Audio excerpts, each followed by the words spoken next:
Jika ada seseorang yang melakukan pembunuhan pada tanggal 7 Januari 2018, namun masih dalam pemeriksaan awal, lalu pada tanggal 10 Februari 2018, aturan mengenai pembunuhan diubah, yaitu maksimum 15 tahun menjadi maksimum 20 tahun penjara.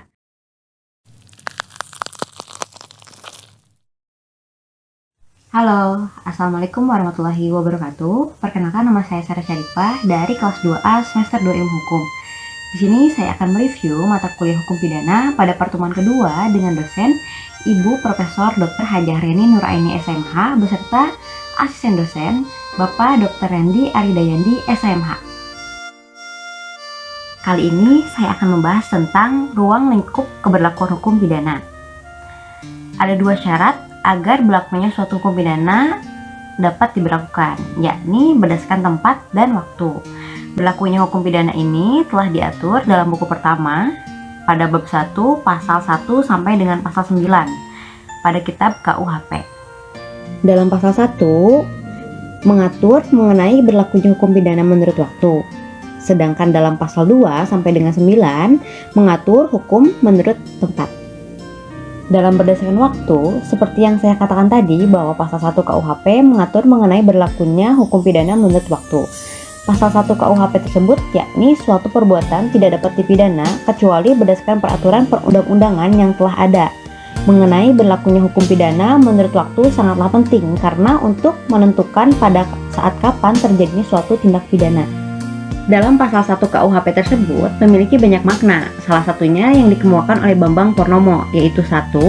Nullum delictum nulla poena sine verevia lege poenali, yang artinya tiada delik, tiada pidana tanpa peraturan yang mengancam terlebih dahulu. Hal ini biasanya disebut sebagai asas legalitas. Berlakunya asas legalitas tersebut agar tidak terjadi kewenang-wenangan penguasa. Yang kedua, memiliki makna leg temporis delicti, yang artinya undang-undang berlaku terhadap perbuatan pidana yang terjadi saat itu.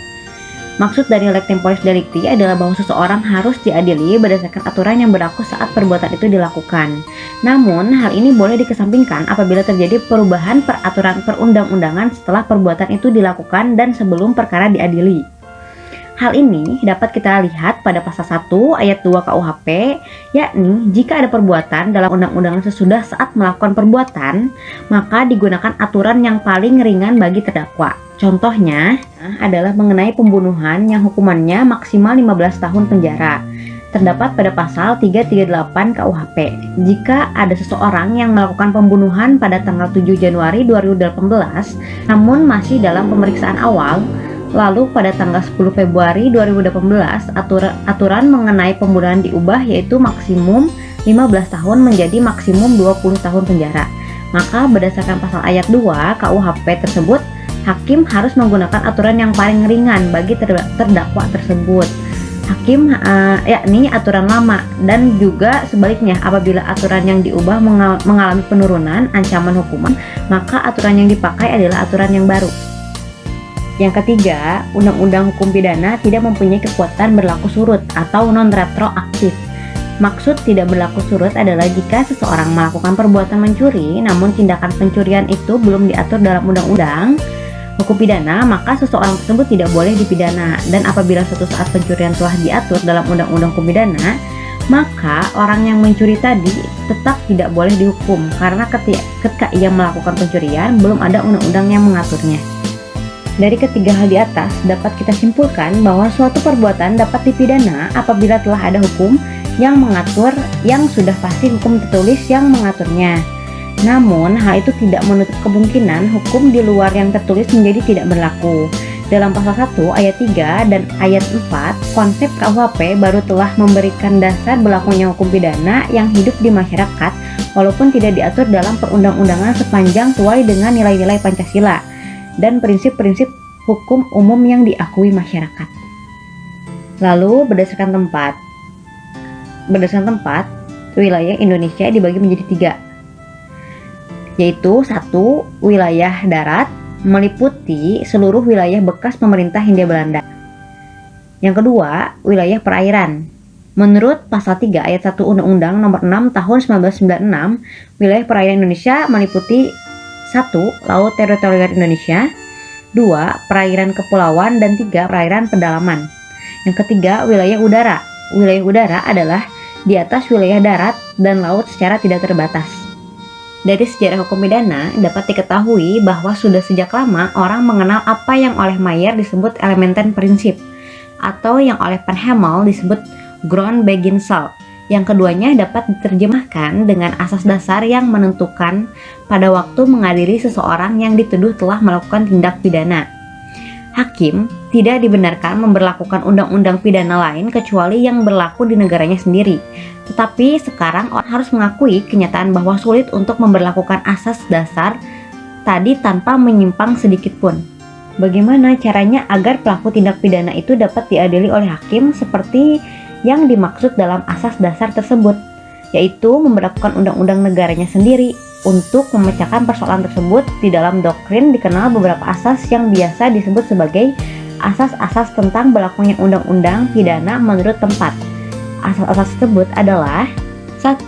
Asas teritorial, yaitu asas yang tercantum dalam pasal 2 yang menyatakan ketentuan pidana dalam Undang-Undang Indonesia berlaku bagi setiap orang yang di alam Indonesia melakukan tindak pidana.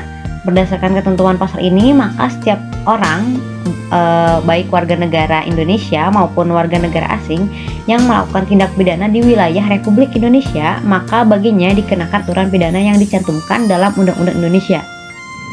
Yang kedua, asas kebangsaan atau asas nasional aktif atau asas personal. Asas ini dapat pula disebut asas kepentingan nasional atau asas personalitas. Asas ini tercantum dalam pasal 5 KUHP.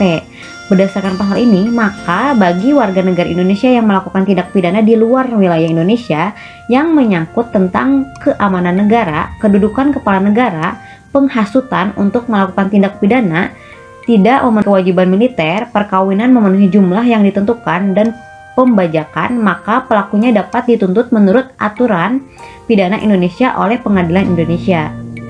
Kepentingan nasional yang dipertahankan di sini adalah agar pelaku tindak pidana yang warga negara Indonesia itu, walaupun peristiwanya terjadi di luar Indonesia, tidak diadili dan dikenakan hukum dari negara yang terjadinya peristiwa itu.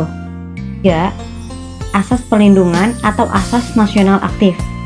Asas ini juga disebut asas perlindungan atau Bescherming-Beginsel. Asas ini bertujuan melindungi wibawa dan martabat negara Indonesia dari tindakan orang jahat yang dilakukan oleh warga negara Indonesia maupun warga negara asing yang mengancam kepentingan nasional Indonesia. Asas nasionalitas pasif ini tidak melihat kewarganegaraan dari pelaku, melainkan melihat pada tindakan pidana yang terjadi saat itu yang mengancam kepentingan nasional. Yang keempat, asas persamaan atau asas universalitas. Asas ini melindungi kepentingan antar negara tanpa melihat kewarganegaraan pelakunya. Yang diperhatikan adalah kepentingan negara lain sebagai tempat dilakukannya suatu tindak pidana tersebut. Sekian review mata kuliah hukum pidana pada minggu ini. Maaf bila ada kesalahan. Wabillahi taufiq wal hidayah. Wassalamualaikum warahmatullahi wabarakatuh.